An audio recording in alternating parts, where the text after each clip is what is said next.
राधे राधे सभी को।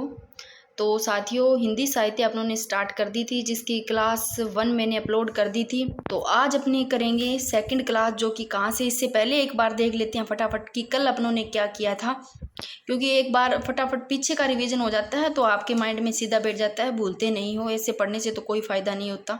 अपनों ने स्टार्ट किया था हिंदी इतिहास, नामकरण व काल विभाजन कर रहे थे, जिसमें अपनों ने कुछ परिभाषाएं देखी थी। विको की देखी, वैसे विको वैसे वर्तमान ध्यान रखना है कि इसका संबंध न केवल बोला है कि अतीत से बल्कि वर्तमान से भी है। और काल काल का पूछे तो इतिहास एक दर्शन है बोला, जो दृष्टांतों के माध्यम से किसका शिक्षा प्रदान करता है। और डार्विन के अनुसार कहा कि इतना ध्यान रखना, अंग या तब घटित या रचित, एक नाम ध्यान रखना। डार्विन, ऐसे डरते हैं ना डार्विन, तो कोई चीज़ घटित घटना होती है, रचित होती है तब डरते हैं, इसे याद कर लेना। इससे याद हो जाएगा कि सृष्टि का कोई अंग या तत्व एक का एक घटित या रचित न होकर क्रमश विकसित है, ऐसे याद हो जाएगा। कांत, कांति, कांति क्या होती है? अंदर कुछ चीज खाएंगे, आंतरिक विकास होगा, फिर बाहर होगा अपना, तब कांति आएगी, ऐसे याद कर लेना। सृष्टि का बाह्य विकास प्रकृति के आंतरिक विकास प्रक्रिया का प्रतिबंध मात्र है। ये थोड़ी सी परिभाषाएं देखी। फिर पढ़ा कालिंगवुड के अनुसार, यानी कि विचारों का पारस्परिक तालमेल से याद कर लेना। इतिहास, दर्शन, इतिहास और इतिहासकार के विचारों का क्या है? पारस्परिक तालमेल है। फिर हिंगल के अनुसार कारण श्रृंखला विद्यमान, ये नाम ध्यान रखना कि इतिहास केवल घटनाओं का अन्वेषण संकलन मात्र ही नहीं है, बल्कि उनके भीतर कार्य कारण श्रृंखला विद्यमान है। फिर अपन ने देखा कि फ्रेंच विद्वान जो तेन है, तेन के अनुसार विभिन्न प्रवृत्तियों के मूल में मुख्यतः कितने तत्व थे? 3: जाति, वातावरण, क्षण विशेष। फिर अपन ने देखा हडसन है ना, ये क्या करते हैं? तेन की आलोचना करते हुए लिखते हैं कि इसमें कृतिकार के जो व्यक्तित्व है, उसकी प्रतिभा है, उसकी क्या उपेक्षा की गई है। और हडसन ने 5 तत्व बताए, इसमें सृजन शक्ति, परंपरा, वातावरण, द्वंद्व, संतुलन। फिर कुछ परिभाषाएं देखिए। रामचंद्र शुक्ल की जब भी परिभाषा दी जाती है तो आपको जनता का चित्तवर्ती नाम ध्यान रखना है, वैसे इतना ही। डॉक्टर नगेंद्र का पूछे तो आपको आत्मा व्यक्ति जीवन की अभिव्यक्ति, ये नाम ध्यान रखना है, क्योंकि डॉक्टर नगेंद्र, नगेंद्र से नाग लो और नाग अपने सामने आएगी तो आत्मा भी डर जाएगी, अपने जीवन में डर लगेगा। आत्मा व्यक्ति जीवन के व्यक्ति से याद कर लेना। आचार्य हजारी प्रसाद द्विवेदी कैसे लेना? हजारों लोग समाज में क्या है? हजारी से हजारों लोग मानव समाज को सुंदर, यानी कि हजारों लोग मानव समाज को सुंदर बनाने के ऐसे ले लेना। साधना की साहित्य से याद हो जाएगा। बालकृष्ण भट्ट से देखो, कृष्ण जी का जो हृदय है ना, वैसे कर लो कोमलर, वैसे ले लो कि कृष्ण जी हमारे हृदय में रहते हैं। किसके? जनता के, तो जन समूह के हृदय। फिर महावीर जी प्रसाद का आप इसे लो। महावीर, वीर है ना, जो महान जो वीर है, वो ज्ञान तो है उसको, पर उस ज्ञान को एक संचित कोष में रखते हैं, ज्ञान राशि को क्या करते हैं? इकट्ठा करते हैं, इसे याद रख लेना। डॉक्टर धीरेन्द्र वर्मा का याद रखना कि साहित्य मनुष्य के भावों व विचारों की समष्टि है। ये थोड़ी सी आप परिभाषा ऐसे माइंड में बिठा लेना। फिर देखा 4-5 मिनट थोड़ा सा पीछे का रिवीजन करवा देती हूँ।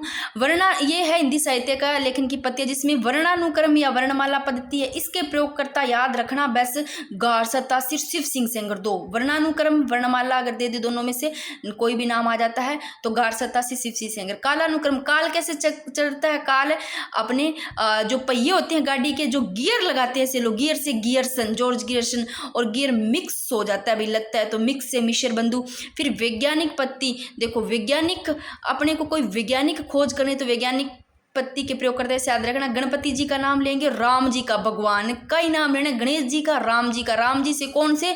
रमा शंकर शुक्ल रसायन का, इसे ले लेना। और हजारी प्रसाद द्विवेदी, हजारों वैज्ञानिक खोज करते हैं वे अपने, हजारी प्रसाद द्विवेदी, तीनों नाम याद हो जाएंगे। फिर विधेयवादी पत्ती के प्रयोगकर्ता कैसे याद करोगे? विधेय से देह से जय जय हो, विधेय हो भी जय हो, किसकी? रामचंद्र शुक्ल की। और बच्चे ही बोलते हैं जय जय, ऐसे लो। और राम स्वरूप, राम राम ऐसे राम रख लेना याद, जय की, क्योंकि राम जी की, रामचंद्र शुक्ल, राम स्वरूप चतुर्वेदी, बच्चे बोलेंगे, इससे याद रह जाएगा। फिर मैंने करवाया कि वर्णानुक्रम वर्णमाला पद्धति है, ये अविकसित प्रणाली है और इसमें रचनाकार और कवियों का परिचय ना उनके नाम के प्रथम वर्ण के क्रम से दिया गया है। प्रयोगकर्ता अभी बताइए, गारसदा शिव सिंह सेंगर।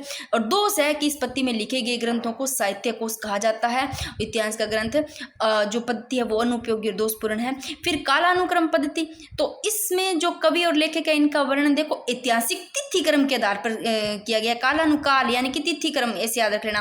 प्रयोगकर्ता जॉर्ज गियरसन और मिश्र बंधु। दोष है कि इस पत्ती में युगीन परिस्थितियों व कवि प्रवृत्तियों को क्या स्थान नहीं दिया जाता। और वैज्ञानिक पद्धति में इसमें क्रमबद्धता और तर्क पुष्टता अनिवार्य रूप में होती है, ठीक है। और बात करें भाई जो वैज्ञानिक पत्ती है, इसमें भी वही दोष है जो भी कालक्रमानुसार पत्ती में पड़ा। प्रयोग करता है हजारी प्रसाद द्विवेदी, गणपति चंद्र रमाशंकर शुक्ल रसाल। और विधेयवादी पद्धति की बात करें तो वेरी वेरी इंपॉर्टेंट, हिंदी साहित्य का इतिहास लिखने में यह पद्धति सर्वाधिक उपयोगी है।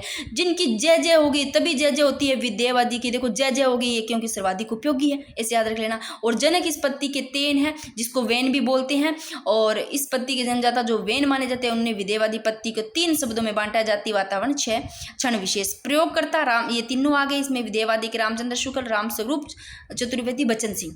ये थोड़ी बहुत कुछ रचनाएं बताई थी, बाकी मैं रचनाओं की एक ना ट्रिक से सारी क्लास एक डाल दूंगी, ठीक है ना। तो अब आपने करते हैं यहाँ से 5 मिनट हो गया पीछे का रिवीजन। लो देखो, हिंदी साहित्य इतिहास लेखन है ये, इसकी जो वास्तविक शुरुआत तो 19वीं शताब्दी, ध्यान रखना। अब हिंदी साहित्य इतिहास लिखने का जो प्रयास किए किन किन ने कब कब किए, सबसे पहले ध्यान रखना सर्वप्रथम जो प्रयास किया है वो गारसा दत्तासी ने किया है। कब? 1839 ईस्वी में। इनकी रचना कौन सी है? इस्तवार दल्ला लिटरेचर एदुई ए हिंदुस्तानी। तो सबसे पहले गारसा दत्तासी ने किया, और रचना इस्तवार दल्ला लिटरेचर एदुई ए हिंदुस्तानी। देखो इस्तवार का अर्थ है क्या है? इतिहास, और इसका क्या है? लिटरेचर यानी कि साहित्य, जो लिटरेचर है। एंदुई का हिंदुओं द्वारा बोली जाने वाली जो हिंदी है, और हिंदुस्तानी का क्या है? मुसलमानों के द्वारा बोले जाने वाली जो उर्दू मिश्रित हिंदी है, ठीक है, ये तो पता होगा। तो सबसे पहले गारसा दत्तासी ने। फिर देखो सेकंड जो प्रयास किया दूसरा, ठाकुर शिव सिंह सेंगर। दूसरा प्रयास की बात हो रही है, और शिव सिंह में देखो शिव में 2 आ रहा है, शिव सिंह सेंगर में स को लिखते हैं ना 2 की, दूसरा प्रयास याद रह जाएगा, और इनकी रचना शिव सिंह सरोज ही याद रह जाएगी। तो सबसे पहले गारसा दत्तासी, दूसरा प्रयास ठाकुर शिव सिंह सेंगर ने। कब? 1883 ईस्वी में। 1839 ईस्वी में गारसा दत्तासी ने। फिर तीसरा प्रयास देखो जॉर्ज अब्राहम ग्रियर्सन ने। और जब अपने जॉर्ज अब्राहम ग्रियर्सन अब्राहम लिखते हैं तो अब्राहम में आपको 3 की तरह लग रहा है। तो तीसरा प्रयास 1888 ईस्वी में करते हैं। देखो पहला गारसा दत्तासी 1839 में, दूसरा ठाकुर सिंह सेंगर 1883 में, और तीसरा प्रयास जॉर्ज अब्राहम ग्रियर्सन 1888 ईस्वी में। और जो जॉर्ज अब्राहम ग्रियर्सन है इसकी रचना की बात करें तो the modern vernacular of Hindustan, the modern vernacular of Hindustan. और भाषा इसकी अंग्रेजी है, ठीक है। और वार्षिक जो वर्ष है 1888, प्रकाशन वर्ष कौन सा है? 1888। फिर मिस्र बंधु की बात करें तो पहला प्रयास गारसा दत्तासी, दूसरा ठाकुर शिव सिंह सेंगर, फिर जॉर्ज अब्राहम ग्रियर्सन। उसके बाद मिस्र बंधु कब करते हैं? 1913 में। और इनकी जो रचना है मिस्र Vinod, George Abraham Grierson, the modern vernacular of Hindustan. भाई थोड़ा सा बोलने में हो जाता है तो सॉरी, वर्नाक्यूलर, ठीक है, और फटाफट बोला जाता है कुछ भी, तो ध्यान रख लेना। ये आचार्य रामचंद्र शुक्ल की बात करें तो इनका जो प्रकाशन वर्ष 1929 ईस्वी, ये इंपॉर्टेंट है, वेरी वेरी इंपॉर्टेंट। आचार्य रामचंद्र शुक्ल 1929 ईस्वी, हिंदी साहित्य का इतिहास इनकी रचना है, ठीक है। फिर से एक बार इनको देख लो, आपको पता होगा।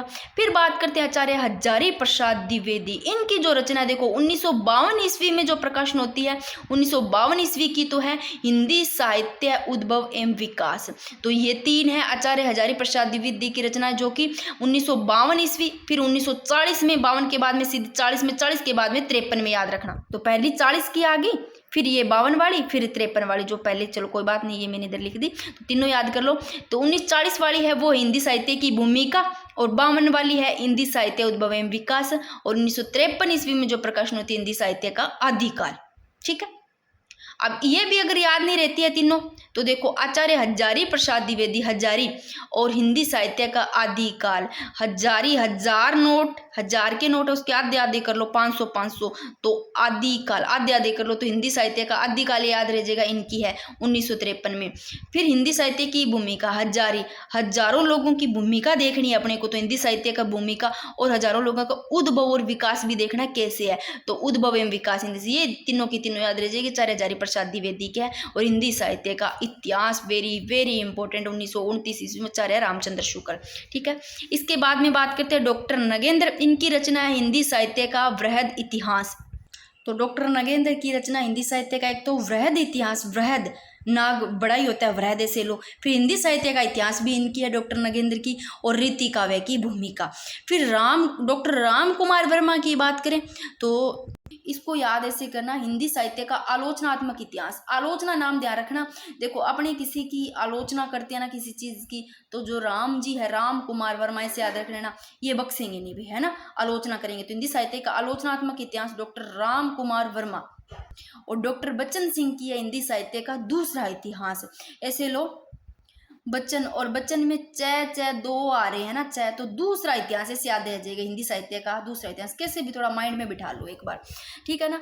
तो देखो हिंदी साहित्य के इतिहास लिखने के प्रयास की बात करें, गार सत्तासी ने सबसे पहले 1839 ईस्वी में इनकी रचना है इस्तवार दलाल लिटरेचर एनुई ए हिंदुस्तान। दूसरा प्रयास ठाकुर शिव सिंह सेंगर ने, रचना शिव सिंह सरोज। तीसरा प्रयास है जॉर्ज अब्राहम ग्रियर्सन ने, और इनकी जो रचना है the modern vernacular of Hindustan. Mishra Bandhu की मिश्र विनोद। आचार्य रामचंद्र शुक्ल की हिंदी साहित्य का इतिहास 1929 ईस्वी में। आचार्य हजारी प्रसाद द्विवेदी की 1940 में। तो हिंदी साहित्य की भूमिका, भूमिका ऐसे लो पहले लेनी है तो 40 में आई, ठीक है ना, भूमिका। फिर उनका उद्भव विकास देखेंगे ना, पहले भूमिका देखी जाएगी 40 में, फिर 52 में यानी कि उद्भव विकास देखा जाए ऐसे लो, फिर आदिकाल आएगा 1953 में, इसे याद रह जाएगा। डॉक्टर नगेंद्र की हिंदी साहित्य का वृहद इतिहास, हिंदी साहित्य का इतिहास, रीति काव्य की भूमिका। डॉक्टर राम कुमार वर्मा, याद रह जाएगा, हिंदी साहित्य का आलोचनात्मक इतिहास। डॉक्टर बच्चन सिंह, हिंदी साहित्य का दूसरा इतिहास 1996 ईस्वी में। ये इनके साहित्य लिखने के जो प्रयास किए इन्होंने, इनकी साथ में रचनाएं। अब ये फटाफट थोड़ी सी कुछ रचनाएं आपको माइंड में बिठा लेनी है। देखो डॉक्टर नलिन विलोचन शर्मा, इनकी है हिंदी साहित्य का इतिहास दर्शन, और विलोचन में आ रहा है लोचन, लोचन से आप लो अपने चक्षु नेत्र लो, और उस नेत्र से विलोचन, उस नेत्र से शर्मा जी है जो नलिन जी है, वो इतिहास का दर्शन करेंगे, पूरा नेत्र से दर्शन करेंगे, तो हिंदी साहित्य का इतिहास दर्शन। डॉक्टर लक्ष्मी सागर वार्ष्णेय की बात करें तो हिंदी साहित्य का आधुनिक हिंदी साहित्य, लक्ष्मी सागर का ऐसे लो आधुनिक हिंदी साहित्य। और फिर भी याद नहीं रहता, डॉक्टर लक्ष्मी सागर वार्ष्णेय आ रहा है लक्ष्मी, लक्ष्मी यानी कि पैसे, और आज आधुनिक, आज के समय में वर्तमान में हमें इसकी जरूरत है, तो आधुनिक हिंदी साहित्य, आधुनिक नाम याद आ जाएगा, जब भी लक्ष्मी आएगा तो आधुनिक हिंदी साहित्य याद आ जाएगा। धीरेन्द्र वर्मा हिंदी साहित्य, ठीक है ना, धीरे से हिंदी साहित्य नाम लिखना आपको। तो राहुल सांकृत्यायन की बात करें तो इनकी है हिंदी काव्य धारा, जो 1944 ईस्वी में प्रकाशनी हिंदी काव्य धारा राहुल सांकृत्यायन, और हिंदी के ये प्राचीन कवि व उनकी कविताएं।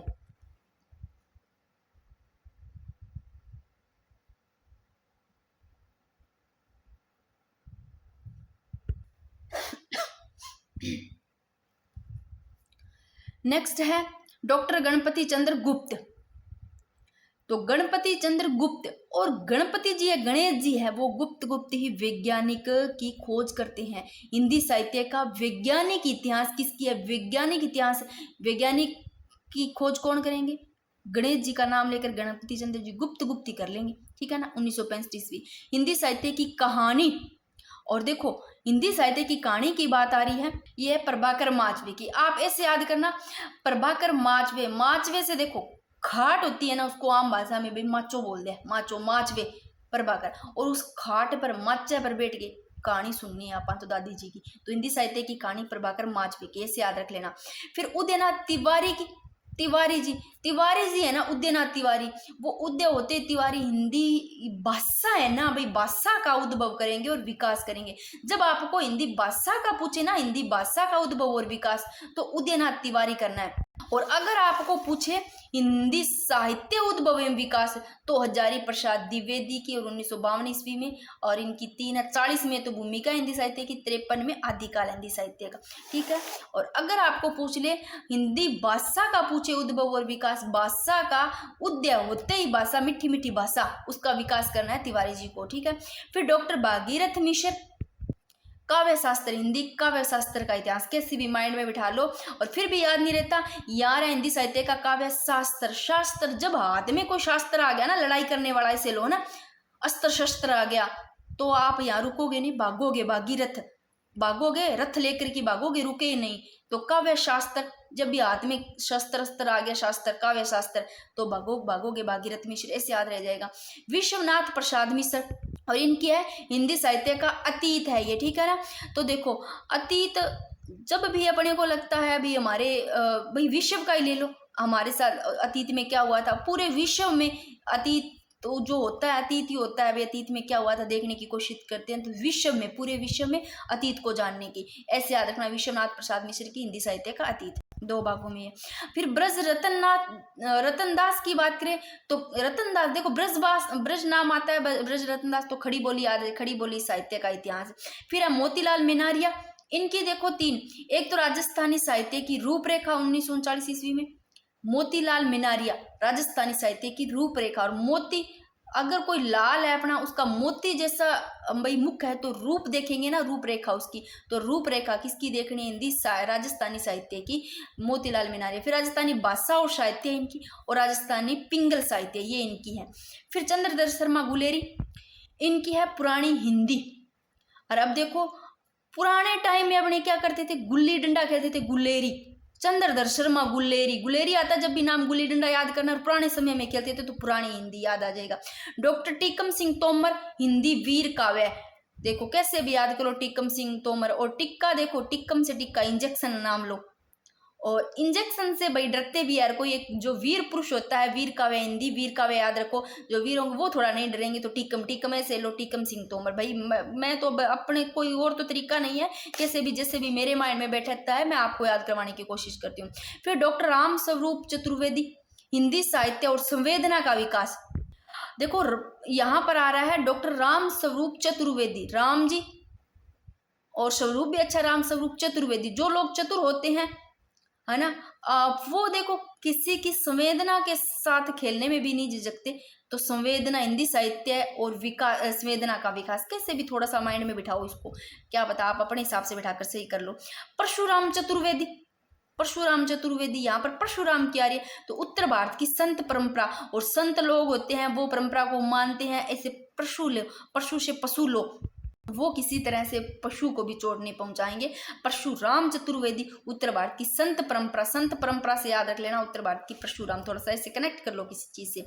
फिर सुमन राज्य की है, हिंदी साहित्य का आधा इतिहास, और सुमन ने राज तो किया बट इतिहास पर आधा ही राज किया। तो सुमन राज तो किया सुमन ने, पर आधा ही इतिहास पर आधा ही राज किया, ऐसे माइंड में बिठाओ, किस पर, वो भी इतिहास पर भाई याद करना, हिंदी साहित्य का आधा इतिहास। और साहित्य इतिहास, संरचना और स्वरूप ये इनकी हैं। और फिर सूर्यकांत शास्त्री, इनके हिंदी साहित्य का विवेचनात्मक इतिहास, कैसे भी ये आप अपने हिसाब से, सूर्यकांत शास्त्री विवेचनात्मक इतिहास, इसे याद करो। अयोध्या सिंह उपाध्याय हरिओद, हिंदी भाषा और उसके साहित्य का विकास, अयोध्या सिंह उपाध्याय हरिओद की। और वासुदेव सिंह की, इनके हिंदी साहित्य का समीक्षात्मक इतिहास। ठीक है, ये हो गया, ये तो इन्होंने प्रयास लिखने का जो किया, ये सब के इनका। और फिर थोड़ी मैंने बताई, नगेंद्र की बताई, राम कुमार वर्मा, राम जी है तो आलोचना नहीं करेंगे, आलोचनात्मक इतिहास, ऐसे याद कर लेना बच्चन। चाहे 2 आ रहा है तो दूसरा इतिहास, थोड़ा थोड़ा माइंड में आप इस हिसाब से, अपने हिसाब से बिठा कर भी इनको याद कर लेना, ज़्यादा है नहीं तो याद कर लेना इनको। लो भाई, वेरी वेरी इंपॉर्टेंट है हिंदी साहित्य इतिहास लेखन परंपरा। इसमें बात करते हैं हिंदी साहित्य के प्रमुख इतिहास ग्रंथों का विवरण, एक एक को करेंगे, ठीक है ना। तो सबसे पहले है साथियों, थोड़ा सा साफ दिखाई नहीं दे रहा होगा आपको, सबसे पहले बात करते हैं गार सत्तासी की। अब इनके बारे में पूरा अपने पढ़ेंगे। सबसे पहले तो गार सत्तासी को आपका ग्रंथ पता होगा, इस्तवार दलाल लिटरेचर हिंदुस्तानी, ठीक है। संस्करण 2, भाग 5 है इसके। जो भाग 5 प्रकाशित हुए वो प्रथम संस्करण है ना, इसमें 2 भाग, ठीक है ना। ये 2 संस्करण है, संस्करण कितने हैं, 2, प्रथम संस्करण और द्वितीय संस्करण। इसमें भाग 5 हो गए, प्रथम संस्करण में तो 2 भाग हो गए। और जो पहला भाग प्रकाशन हुआ वो 1839 ईस्वी में, दूसरा 1839 है, दूसरा 1847 ईस्वी में। तो संस्करण 2 और भाग 5, तो पहले संस्करण में 2 भाग हो गए और दूसरे संस्करण में 3 हो गए, टोटल 5 भाग हो गए ना। तो प्रथम संस्करण में 2 भाग, एक तो 1839 ईस्वी में, दूसरा 1847 में, से याद कर लेना पहला और दूसरा भाग। बचे पीछे कितने भाग बचे, 3 भाग बचे। तो द्वितीय संस्करण में 3 भाग आ जाते हैं, जो कि इन 3 भागों में पहला और दूसरा भाग है ना, वो दोनों तो 1870 ईस्वी में, और तीसरा भाग है वो 1871 ईस्वी में प्रकाशन, ठीक है ना। अब इनको देख लो, ये ग्रंथ आ गया, संस्करण 2 हो गए, भाग 5, 2 प्रथम संस्करण में 2 भाग, पहला तो 1839, दूसरा 1847 से। द्वितीय संस्करण में 3 भाग आते हैं, जिसमें से पहला और दूसरा तो यही निपट जाते हैं 1870 ईस्वी में, तीसरा भाग 1871 ईस्वी में। अब बात करें तो सबसे पहले लिखने का प्रयास, ये सबसे पहले मैं बता चुकी हूँ, शॉर्ट में लिख करके, एक शॉर्ट फॉर्मेट में लिख करके मैं समझा दिया है कि हिंदी साहित्य लिखने का सर्वप्रथम प्रयास गारसतासी ने किया। प्रकाशक की बात करें तो द ओरिएंटल ट्रांसलेशन आयरलैंड। अब बात करें साथियों, इसका हिंदी अनुवाद किन्होंने किया? हिंदी अनुवाद किया डॉक्टर लक्ष्मी सागर वार्ष्णेय ने। अगर आपको यहाँ पर कुछ समझ में नहीं आ रहा तो थोड़े से पुराने नोट्स में आपको देख लो, वहां पर क्या पता आपको समझ आ जाए। एक बार यहाँ देखो, अपने पढ़ रहे हैं ना, क्या पढ़ रहे हैं साथियों? गारसतासी फ्रेंच विद्वान है, ठीक है ना, और इनका ग्रंथ मैंने बता दिया। और हिंदी साहित्य लिखने का सर्वप्रथम प्रयास गारसतासी ने किया, और भाषा इसकी फ्रेंच है। कवि बात करें तो 738 और हिंदी के 72 और सेंस कवि उर्दू के, ठीक है ना। भाग मैंने 5 बताया, 2 संस्करण बताया, 2 संस्करण में प्रकाशित है, दोनों संस्करण मैंने यहाँ पर बता दिया। फिर प्रकाशन की बात करें द ओरिएंटल कमेटी आयरलैंड। अब बात करें हिंदी अनुवाद इसका लक्ष्मी सागर वार्ष्णेय ने 1953 ईस्वी में, उर्दू अनुवाद करीमुद्दीन ने। थोड़ा सा ये ध्यान रख लेना आप यहाँ पर इसका। तो ये देखो, इसका हिंदी अनुवाद पूछे, इस पुस्तक के भाग का हिंदी अनुवाद डॉक्टर लक्ष्मी सागर वार्ष्णेय इंपॉर्टेंट है। वैसे सही सन इसका 1952 ईस्वी है, उसमें 1953 लिखा हुआ है, तो थोड़ा सा ये ध्यान रख लेना। ये लो, ठीक है, कर दिया मैंने। कुछ बुक्स में भी ये दे रखा है 1953 इसका। और कहाँ से? इलाहाबाद से, ठीक है ना। 1952 में होता है हिंदी अनुवाद, डॉक्टर लक्ष्मी सागर वार्ष्णेय ने किया 1952 में। कहाँ से? इलाहाबाद से। और हिंदी साहित्य का इतिहास नाम से क्या किया? प्रकाशन करवाया।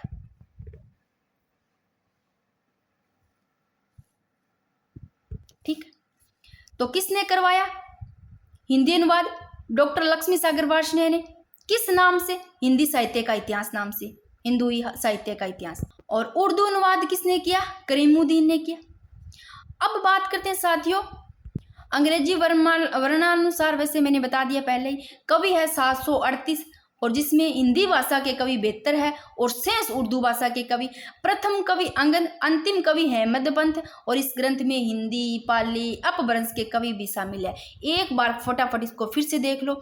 ग्रंथ 2 संस्करण, भाग 5 बता दिए कब कब किसमें प्रकाशित हुए, और सबसे पहले इन्होंने प्रयास किया। और प्रकाशक द ओरिएंटल ट्रांसलेशन आयरलैंड, और हिंदी अनुवाद करने वाले डॉक्टर लक्ष्मी सागर वार्ष्णेय 1952 में। किस नाम से? हिंदुई साहित्य का इतिहास। और उर्दू अनुवाद करने वाले करीमुद्दीन, ठीक है ना। तो ये आगे अब बात करते हैं कि इसमें दोष क्या है? दोष है कि काल विभाजन का प्रयास नहीं किया, नामकरण का भी कोई प्रयास नहीं साथियों, ना तो कोई काल विभाजन का प्रयास किया इसमें, ना ही नामकरण का प्रयास किया, तो ये दोष है। फिर बात करते हैं इसमें अकरादी क्रम को अपनाना और युगीन प्रवृत्तियों का विवेचन ही नहीं है, और प्रामाणिकता का भी इसमें अभाव है। और शुक्ल जी ने इस ग्रंथ को क्या कहा? बृहद संग्रह का। ये ध्यान रखना, वेरी वेरी इंपॉर्टेंट। और तटस्थता, पर्यवेक्षण एवं वर्गीकरण की क्षमता का नितांत अभाव है। और प्रोफेसर नलिन विलोचन शर्मा के अनुसार हिंदी साहित्य के पहले इतिहास लेखक, ध्यान रखना किन के अनुसार? प्रोफेसर नलिन विलोचन शर्मा के अनुसार गारसतासी थे। यह निर्विवाद है, ये जो प्रोफेसर विलोचन शर्मा इनके अनुसार ये निर्विवाद है। थोड़ा बहुत एक इसमें और करवा देती हूँ। फिर आज एक तो देखो अभी मैं क्लास अपलोड कर देती हूँ ये, और इसके बाद में एक शाम नाइट तक ये क्लास और आ जाएगी, ताकि इसका आपका हो जाए। फिर आदिकाल स्टार्ट कर देंगे अपने, तो ये थोड़ा ज़्यादा नहीं है, बेस इस क्लास में फिर ज़्यादा ही हो जाएगा थोड़ा सा, इसलिए ये यहाँ तक है थोड़ा सा। तो भाई ज़्यादा बड़ी क्लास ना हो, यहाँ तक करवाऊँगी तो साथ ही थोड़ा ज़्यादा ही हो जाएगा ये एक क्लास में। तो फिर आदिकाल स्टार्ट कर देंगे, जो कि आपको ये भी ध्यान रखना है, इनमें से अपना ऐसे ध्यान रखना, थोड़ा सा ऐसे याद करोगे ना तो आपको ये थोड़ा सा दिमाग में बैठ जाएगा कि हम क्या कहाँ पढ़ने वाले हैं। कि आदिकाल जिसको वीरगाथा बोलते हैं, इसमें आप पढ़ोगे सिद्ध साहित्य, पढ़ोगे नाथ साहित्य, जैन साहित्य, रासो साहित्य, लौकिक साहित्य, गद्य साहित्य, ये पढ़ोगे। फिर देखो मध्यकाल में आता है भक्ति काल और रीति काल आता है, जिसमें आप निर्गुण काव्य पढ़ोगे, ये आ जाएंगे। निर्गुण काव्य में ज्ञानाश्री, प्रेमाश्री, सगुण काव्य पढ़ेंगे, कृष्ण काव्य, राम काव्य इसमें। फिर देखो रीति काल में रीतिबद्ध, रीति मुक्त, रीति सिद्ध। फिर आधुनिक काल आ जाते हैं, आधुनिक काल में ये सारे पढ़ने वाले हैं। भारतेंदु युग, द्विवेदी युग, छायावादी युग, प्रगतिवाद युग, प्रयोगवाद, नई कविता युग, ठीक है ना। ये फिर आधुनिक काल, गद्य, नाटक, कहानियाँ, ये उपन्यास संस्करण आ जाते हैं। भाई सिलेबस इसका वो काफ़ी है सिलेबस, तो फिर ऐसे भी है, जितना भी हो सकता है रिवीजन करवा दूंगी। और अगर ये चीज़ पहले की होती तो हो जाता, क्योंकि पहले आपको बहुत कुछ करवाना था साथियों, जो अब जा करके हुआ है। तो बात करते हैं महेश दत्त शुक्ल, इनका ग्रंथ है महेश दत्त शुक्ल का भाषा काव्य संग्रह है। महेश दत्त शुक्ल का कौन सा ग्रंथ है? भाषा काव्य संग्रह है। और यह हिंदी भाषा में लिखा गया प्रथम, ध्यान रखना, हिंदी साहित्य इतिहास संबंधी ग्रंथ था। अगर आपको पूछ ले कि हिंदी भाषा में लिखा गया प्रथम हिंदी साहित्य इतिहास संबंधी ग्रंथ कौन सा है, तो भाषा काव्य संग्रह 1873 ईस्वी में, किसका? महेश दत्त शुक्ल का। प्रकाशक की बात करें तो नवल किशोर प्रेस लखनऊ। फिर बात करते हैं Shiv Singh Sengar, very very important ग्रंथ है इनका शिव सिंह सरोज। शिव सिंह सेंगर का शिव सिंह सरोज, प्रथम प्रकाशन इसका होता है 1878 ईस्वी में, माता प्रसाद गुप्त के अनुसार 1878 ईस्वी में। फिर संशोधन के बाद 1883 ईस्वी में, तो पहला प्रकाशन 1878 ईस्वी में, संशोधन के बाद में होता है 1883 ईस्वी में। तो वेरी वेरी इंपॉर्टेंट ये। और प्रकाशक की बात करें तो नवल किशोर प्रेस लखनऊ भी इनका। और जन्म मृत्यु काल दर्शाया गया है किंतु अविश्वसनीय है इसमें। और कृतिकार 3 है, यानी कि जो कवि है कृतिकार। फिर बात करते हैं कि इसमें क्या दर्शाया गया है, इसमें जन्म मृत्यु काल दर्शाया गया है, वो भी, किंतु वो है क्या? अविश्वसनीय दर्शाया गया है। कवि कर्म वर्णमाला अनुसार काल विभाजन नामकरण प्रयास नहीं है, ये दोष है इसमें भी। क्या क्या है, क्या कमी है इसमें? एक तो देखो इसमें दर्शा दिया गया शिव सिंह सेंगर का ग्रंथ शिव सिंह सरोज, ठीक है, ध्यान रखना। और जन्म मृत्यु काल को दर्शाया तो गया है भाई साथियों इसमें, किंतु वो अविश्वसनीय है। और कवि वर्णमाला अनुसार काल विभाजन नामकरण इनका प्रयास ही नहीं किया गया। और देख लो कि सेंगर है ना, शिव सिंह सेंगर, इन्होंने आदिकाल की प्रारंभिक सीमा है वो कितनी मानी है? 770 विक्रम संवत मानी है। किन्होंने? शिव सिंह सेंगर ने किसकी? आदिकाल की जो प्रारंभिक सीमा वो मानी है 770 विक्रम संवत मानी जाती है। और 1003 कवि बताए मैंने कृतिकार कितने? 1003। उन 1003 में से 687 कवियों को तो तिथि क्रम से लिखा गया है। तो देखो टोटल कितने कवि है इसमें? 1003, जिसमें कितने? 687 जो कवि है उनको तो तिथि क्रम से लिखा गया है। 1000 से अधिक कवियों का परिचय दिए जाने के कारण इस ग्रंथ को क्या? हिंदी साहित्य का इतिहास का प्रस्ताव बिंदु कहा जाता है, ठीक है ना। और इस ग्रंथ में कवि कौन? पुष्य, जिसको पुंड पुष्यदत्त कहते हैं, इनको हिंदी का प्रथम कवि माना जाता है, ये ध्यान रखना। जो शिव सिंह सरोज है, शिव सिंह सेंगर का ग्रंथ कौन सा? शिव सिंह सरोज। इस ग्रंथ में जो कवि कौन सा? पुष्य, जिसको पुंड बोलते हैं, पुष्यदत्त, इसको क्या कहा गया? हिंदी का प्रथम कवि माना गया। इंपॉर्टेंट है ये लाइन भी। और शिव सिंह सरोज ग्रंथ के दोष भी वही है जो अपनों ने पढ़ा गाढ़ सतासी में पढ़े थे ना, वही दोष सेम है इसमें। तो गाढ़ सतासी में क्या पढ़ के आए थे? काल विभाजन का इसमें प्रयास नहीं हुआ है, तो उसमें भी नहीं हुआ है। नामकरण को भी कोई भाई प्रयास को नहीं, देख लो, काल विभाजन को भी प्रयास को नहीं। और आकारादिक क्रम को भी अपनाया गया, इसमें युगीन प्रवृत्तियों का भी विवेचन नहीं है भाई, प्रमाणिकता को इनमें अभाव है, ठीक है। तो ये सेम की सेम चीजें शिव सिंह सरोज में है, ठीक है ना, इनका दोष। फिर बात करें शिव सिंह सरोज ने क्या सेम आगे। और फिर आचार्य रामचंद्र शुक्ल ने भी इसको क्या कहा है? व्रत संग्रह कहकर पुकारते हैं इसको भी, ठीक है ना। यही अपनों ने उसमें पढ़ा था। इसमें एक साथियों जॉर्ज अब्राहम ग्रियर्सन को कंप्लीट कर लेते हैं, फिर नेक्स्ट क्लास में कर लेंगे, ठीक है ना। देखो जॉर्ज अब्राहम ग्रियर्सन की बात करें तो इनका ग्रंथ है the modern vernacular literature of northern Hindustan. भाषा है अंग्रेजी भी पता ही चल रहा है। और प्रकाशन वर्ष की बात करें तो 1888 ईस्वी। और कवि इसमें 952 है। प्रकाशन तो 1888 ईस्वी, अनुवाद 1957 ईस्वी में। प्रकाशक की बात करें एशियाटिक सोसाइटी ऑफ बंगाल की पत्रिका के विशेषांक के रूप में प्रकाशित हुए। और स्वतंत्र पुस्तक के रूप में कब अनुवाद किया गया इसका? 1889 ईस्वी में, वो भी राम कुमार वर्मा एवं गुलाब राय के अनुसार। फिर बात करते हैं डॉक्टर किशोरीलाल गुप्त के अनुसार जॉर्ज अब्राहम ग्रियर्सन हिंदी के प्रथम वास्तविक इतिहास है। देखो जॉर्ज अब्राहम ग्रियर्सन का अभी पढ़ा ग्रंथ, प्रकाशन वर्ष 1888 ईस्वी में प्रकाशन, लेकिन अनुवाद 1957 में होता है। भाषा इसकी अंग्रेजी है, कवि 952। बात करें साथियों कि इसका अनुवाद है स्वतंत्र पुस्तक के रूप में कब हुआ, तो 1889 ईस्वी में होता है। प्रकाशन वर्ष 1888 में, स्वतंत्र रूप में होता है अनुवाद वो 1889 ईस्वी में। और अनुवाद किया किशोरीलाल गुप्त ने।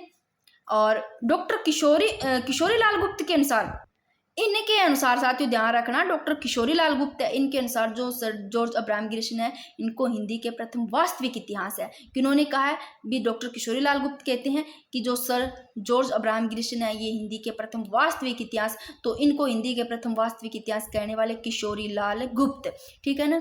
फिर खास बात है कि सर्वप्रथम काल विभाजन नामकरण इसमें हुआ साथियों, वेरी वेरी इंपॉर्टेंट। सबसे पहले काल विभाजन, देखो अभी तक पढ़ते आ रहे थे काल विभाजन नामकरण को प्रयास करियो ही कौन क्यों, जो जॉर्ज अब्राहम ग्रियर्सन है तो भाषा अंग्रेजी ग्रंथ, इसको देख लो। तो इसमें सबसे पहले काल विभाजन व नामकरण किया गया, ठीक है ना। और सही अर्थों में हिंदी साहित्य का पहला इतिहास ग्रंथ पूछ ले आपको, सही अर्थों में पूछे तो वेरी वेरी इंपॉर्टेंट है, सही अर्थों में हिंदी साहित्य का पहला इतिहास ग्रंथ यही है। इसमें बात करें साथियों तो जॉर्ज अब्राहम ग्रियर्सन में इसमें बात के संपूर्ण इतिहास को 12 कालों में बांटा गया है, जो कि प्रत्येक अध्याय के एक काल का सूचक है। किंतु 12वें अध्याय को देखो, 12वां अध्याय है, इसमें अतिरिक्त जो विविध है इसमें रखा गया है। तो ये थोड़े से आप देख लेना, 12 जो काल भागों में बांटा गया है। चारण काल 700 से 1300 ईस्वी, और 15वीं शताब्दी का धार्मिक पुनर्जागरण, जायसी की प्रेम कविता, ब्रिज का कृष्ण संप्रदाय, मुगल दरबार, तुलसीदास, रीति काव्य, तुलसीदास के अन्य प्रवृत्ति कवि हो गए। 18वीं शताब्दी महारानी विक्टोरिया के शासनकाल में हिंदुस्तान, कंपनी के शासन में हिंदुस्तान, विविध, ठीक है ना। और फिर अब जो देखने वाली है इंपॉर्टेंट चीज़ें ये आपको थोड़ा सा अच्छे से देखना है।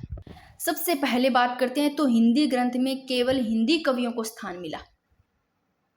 इस ग्रंथ में, सॉरी जो ये अभी पढ़ा है, इस ग्रंथ में केवल हिंदी के कवियों को स्थान मिला। और इस ग्रंथ में पहली बार देखो कालक्रम पद्धति को अपनाया गया। किसका है? जॉर्ज अब्राहम ग्रियर्सन का, the modern vernacular literature of northern Hindustan. Very very important, इस ग्रंथ में केवल हिंदी के कवियों को स्थान मिला। और इस ग्रंथ में पहली बार देख लो, अब तक पढ़े किसी में भी कालक्रम पद्धति को अपनाया नहीं गया, पहली बार इसमें कालक्रम पद्धति को अपनाया गया। और 16 से 17वीं शताब्दी, 16वीं 17वीं शताब्दी के युग भक्ति काल को हिंदी साहित्य का स्वर्ण युग कहा। और जॉर्ज अब्राहम ग्रियर्सन ने भक्ति काल को साहित्य की महत्वपूर्ण उपलब्धि के कारण स्वर्ण काल कहा। और इन्होंने आदिकाल को क्या कहा? चारण काल कहा। और याद ना रहे आदिकाल को चारण काल कहा तो ऐसे लो, जॉर्ज अब्राहम ग्रियर्सन, और गियर जब चलता है ना तो चारण, चक्कर भी लगाता है, चारण से चक्कर लगाता है, तो याद रह जाएगा आदिकाल को चारण काल इन्होंने कहा। और युगीन प्रवृत्तियों परिस्थितियों को स्पष्ट करने का भी प्रयास इसी में किया। और शुक्ल जी ने इस ग्रंथ को बड़ा वर्त संग्रह कहकर पुकारा, ठीक है। और डॉक्टर किशोरीलाल गुप्त ने 1957 में ग्रियर्सन के ग्रंथ का हिंदी अनुवाद हिंदी साहित्य का प्रथम इतिहास नाम से किया। वेरी वेरी इंपॉर्टेंट कि इन्होंने, डॉक्टर किशोरीलाल गुप्त है, इन्होंने 1957 में ग्रियर्सन का जो ग्रंथ है इसका हिंदी अनुवाद किया हिंदी साहित्य का प्रथम इतिहास नाम से।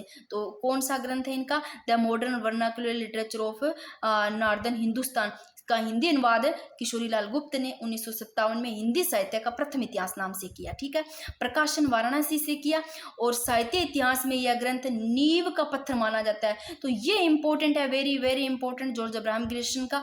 और पहली बार किसी विद्वान ने हिंदी भाषा को देखो प्राकृत, अपभ्रष्ट तथा उर्दू से अलग कर अपनी स्पष्ट निर्बाध दृष्टि का परिचय दिया। भाई यही है जिसमें सब कुछ अच्छा हो रहा है। जॉर्ज अब्राहम ग्रियर्सन का the modern vernacular literature of northern Hindustan, जो का प्रकाशन तो 1888 में होता है, अनुवाद 1957 में होता है। स्वतंत्र रूप से पूछे आपको स्वतंत्र पुस्तक के रूप में तो 1889 ईस्वी में अनुवाद। और इसमें ही सब कुछ, इस साहित्य इतिहास ने इसको ग्रंथ को नींव का पत्थर भी कहा। और इसी में ही पहली बार विद्वानों ने देखो हिंदी भाषा को तो प्राकृत, अपभ्रष्ट, उर्दू से अलग करके अपनी स्पष्ट निर्बाध सृष्टि का परिचय दिया। और शुक्ल जी ने इस ग्रंथ को बड़ा वर्त संग्रह कहकर पुकारा। अब थोड़े से अन्य ग्रंथ देख लो।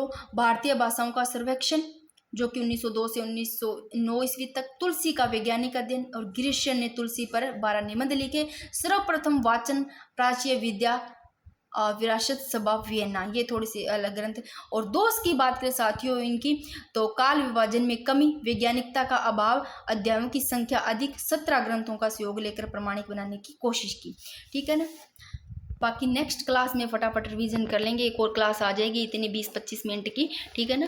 तो थोड़ी थोड़ी करके हो जाएगी साथियों, जितना हो सकता है कोशिश करूँगी अपनी तरफ से करवाने की।